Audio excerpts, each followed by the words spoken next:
Hello everyone, स्वागत है आपका एक बार फिर से हमारे यूट्यूब चैनल पर। आई होप आप लोग बढ़िया होंगे, स्वस्थ होंगे, मजे में होंगे। चलिए, आज की टॉपिक बहुत दमदार है, क्योंकि बात ही कुछ ऐसी है कि किससे पढ़ने वाले भैया, केमिस्ट्री से। क्लास 12 की केमिस्ट्री है। क्या नाम है? प्रभु विलयन के चैप्टर के अंतर्गत है राउल्ट का नियम। विलयन चैप्टर के अंतर्गत है राउल्ट का नियम, जो कि most very very important question है, क्योंकि ये हमेशा पूछता है, तो हमेशा पूछता है। ठीक है, तो ज्यादा बात करते हैं ना अपने जो है कि टॉपिक की ओर चलते हैं। क्या टॉपिक हमारा बाबू? राउल्ट का नियम। किसका? राउल्ट का नियम। राउल्ट का नियम।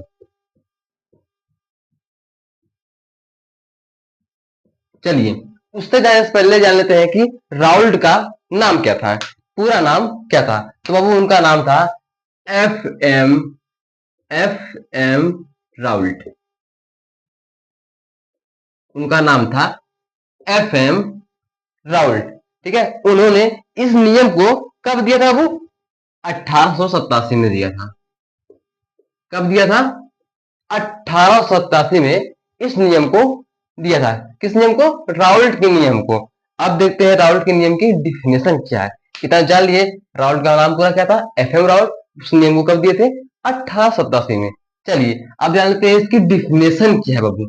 डिफिनेशन भी सिंपल है। क्या है? वाष्प दाब का आपेक्षिक अवनमन। वाष्प दाब का वाष्प दाब का आपेक्षिक अवनमन।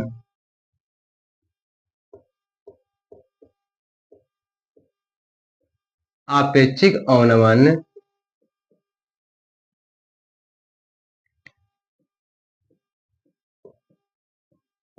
वाष्प का आपेक्षिक अवनमन विलयन में विलय के। किसके? विलयन में। विलयन में विलय के क्या होता है? मोल प्रभाज के बराबर होता है। मोल प्रभाज के बराबर होता है।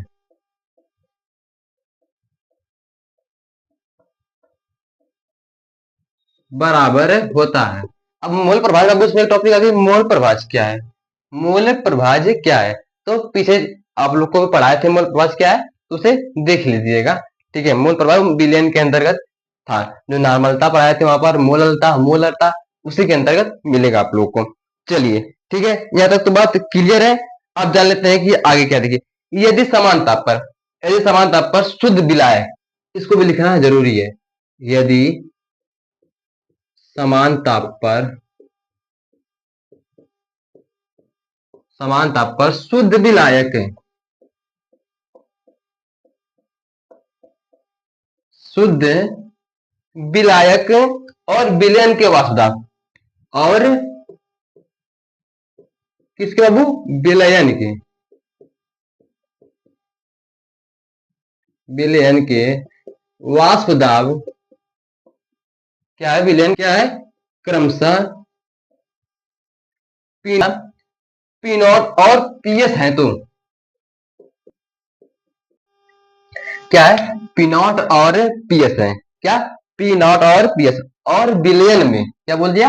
और विलयन में, और विलयन में, और विलयन में विलय, विलयन में विलय, और विलयन में विलय,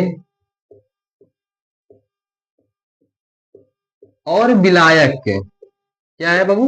और विलायक। और विलायक, विलायक के मोलों की संख्या है। विलायक के मोलों की संख्या, मोलों की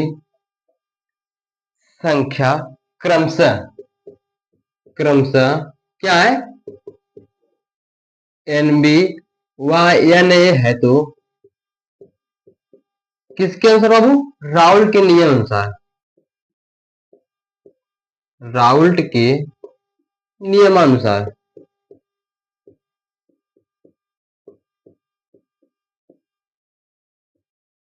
राउल्ट के नियमानुसार। तो राउल्ट का नियम क्या कह रहा बाबू? कि P not minus P S बटे में P not equal to X. यानी कि मोल प्रभाज को x से व्यक्त करते हैं या फिर प्रदर्शित करते हैं। ठीक, यहां तक तो इसका जो थोड़ा सा निकला। अब देखते हैं कि पी नॉट है जो इसका मेन फॉर्मूला है, P not minus P S बटे में पी नॉट।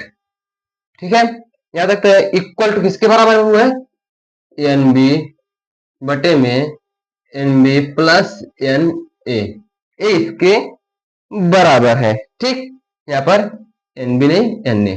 ठीक, एन ए और एन बी अथवा करके भी लिखेंगे, इसको अथवा करके लिखेंगे। क्या है, अथवा अथवा एन ए बटे में N A plus N B बटे में N A plus N B. ठीक, यहां तक तो निकल गया। अब जान लेते हैं, बस इतना ही करना है।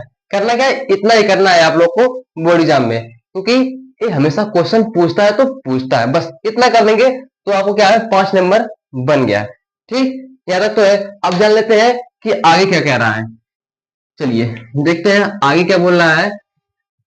आगे क्या है कि डालते हैं, इसको नोट में करके लिखेंगे कि विलयन का वाष्प दाब क्या है, विलयन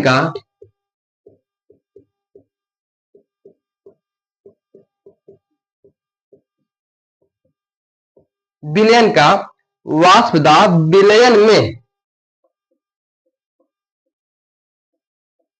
विलयन में विलायक किसके, विलायक विलयन में विलायक के मोल प्रभाज के अनुपाती होता है। विलायक के किसके मोल प्रभाज के क्या होता है, प्रोपोर्शनल होता है। मोल प्रभाज के अनुक्रमानुपाती होता है, पाती होता है। ठीक, क्या बोला अबू, इसको नोट में करके लिखेंगे, छोटा सा नोट बनाएंगे। विलयन का वाष्प दाब विलयन में विलायक के मोल प्रभाज के क्या होता है, अनुक्रमानुपाती होता है। अनुक्रमानुपाती मतलब प्रोपोर्शनल, मतलब जैसे कि अगर हम विलयन का मान बढ़ाएंगे तो विलायक का मान ऑटोमेटिक बढ़ जाएगा, विलायक का मान बढ़ाएंगे तो विलायक का बन जाएगा। अनुक्रमानुपाती मतलब यही होता है। ठीक है, चलिए देखते हैं क्या हुआ था, किसके अनुपाती होता है, PS equal to sorry proportional X A. ठीक, फिर उसके बाद है पीएस इक्वल टू, अभी बराबर होगा किसके, पी नॉट एक्स ए के। अब पीएस बराबर लिखते हैं क्या है लास्ट कि ये हो जाएगा पी नॉट के बराबर। किसके बराबर वो, पी नॉट के। किस लिए, देखिए एन ए बटे में N A plus N B plus N B. बस इतना ही करना है, आपका क्वेश्चन बन जाएगा। चलिए वीडियो पसंद आए तो लाइक करिए, सब्सक्राइब करिए। मिलते हैं तब तक नेक्स्ट वीडियो में।